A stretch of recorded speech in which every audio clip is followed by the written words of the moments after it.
নমস্কার। আজকে আমি ডাব্লিউবিসিএস নিয়ে ডাব্লিউবিসিএস পরীক্ষা ক্র্যাক করার স্ট্র্যাটেজি নিয়ে ২-৪ কথা বলব। এই পরীক্ষাটা নিঃসন্দেহে একটা কঠিন পরীক্ষা এবং এই পরীক্ষার মাধ্যমে যে চাকরি পাওয়া যায় সেটাও যে অত্যন্ত সম্মানের চাকরি সে কথা বলার অপেক্ষা রাখে না। কিন্তু কথা হলো এই পরীক্ষাটাকে কি করে ক্র্যাক করা যায়? এই পরীক্ষায় ক্র্যাক করতে গেলে কিছু নিয়ম তো আপনাকে মেনে চলতে হবেই।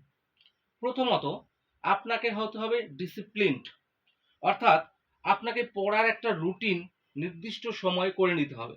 যত কাজই করুন না কেন, যত ঝামেলায় থাকুন না কেন, চাকরিজীবী হন না কেন, আপনাকে কিন্তু ৫ থেকে ৬ ঘন্টা রোজ পড়তেই হবে।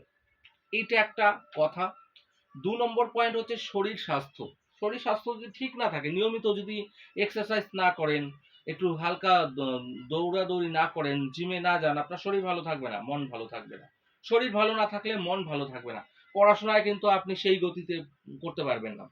৩ নাম্বার যেটা সমস্যা হয়, ৩ নাম্বার সমস্যাটা কি মানুষের কথা।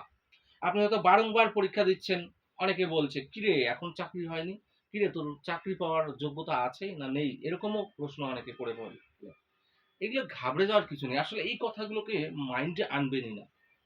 আপনি আপনার কাজ করে যান। মানুষ কি বলে বলুন। আপনার মন থেকে যেটা বলে সেটা করুন। আর পরিশ্রমটাকে বেশি করে করুন। দেখুন সমস্যা থাকে, অর্থনৈতিক সমস্যা থাকে। তার জন্য অনেকে টিউশনি করান বা অনেক কিছু কাজ করেন। যতই করান, যতই কষ্ট হোক, এই জিনিসগুলোকে মাথার মধ্যে টেনশন হিসেবে আনবেনই না।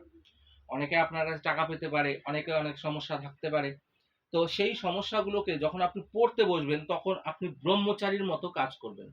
একজন সন্ন্যাসী বা ব্রহ্মচারী মানুষ যেমন আমার আশেপাশে কিছুই নেই, জাস্ট আমি এটাকে এই পড়াশোনাটাকে ফোকাস করেছি। এই মাইন্ডসেট নিয়ে কিন্তু আপনাকে পড়াশোনা করতে হবে। তবেই সফলতা পাওয়া যাবে। নতুবা কিন্তু যেকোনো চাকরির পরীক্ষায় বলুন কঠিন এবং ক্র্যাক করা সম্ভব হবে না। পরীক্ষা দিতে একদম চাকরির বয়স পেরিয়ে যাবে কিন্তু ক্র্যাক আর হবে না। তার জন্য স্ট্র্যাটেজি অনুযায়ী পড়তে হবে এবং নির্দিষ্ট রুটিন মাফিক ডিসিপ্লিনড ওয়েতে চলতে হবে।